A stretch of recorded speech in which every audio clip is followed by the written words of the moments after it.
อเบิ่งพระในคอแจ็คกี้เด้อมื้อนี้เพิ่นห้อยสุดใดออกมา อัน เนาะ นี้เป็นห้อย ห้อยเบาๆเนาะ จำกายเป็นจำกาย โอ้โหชีดเลยอ่ะขึ้นมา เอา ขึ้น เอา มา เส อง นอ ค์ เล แร ย ก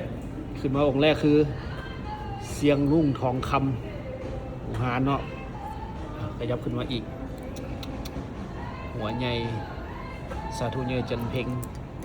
จุมหลักปิดทอง จานเนาะ โอ้ยมีจานอีกสุดซีดเลยมาวันนี้ขึ้นมาอีก อันนี้แมนเหรียญพระจันทราคำแดง1970โอ้ยสั่นเลย เรือนมาข้างซ้ายนี่ มี อันนี้เป็นปูทวดเนาะพระนิรันตราย เดินทางแคล้วคลาดปลอดภัย อันนี้มันหัวใหญ่มันบ่นี่ แมนละ เอาปูทวดหัวใหญ่ทั้งหลังมีวะทั้งหลังมีวะ มี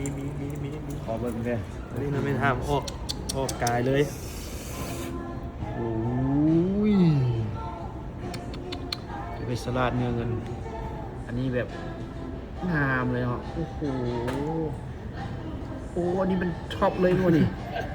นี่เข็มขัดที่เป็นเนื้อเงินอีกท็อปเลยมั้งนี่ แมนแล้ว ทั้งเบิดทั้งม้วนก็คือเซตของแจ็คกี้สำรานเนาะไอเต็กเนาะโอ้โห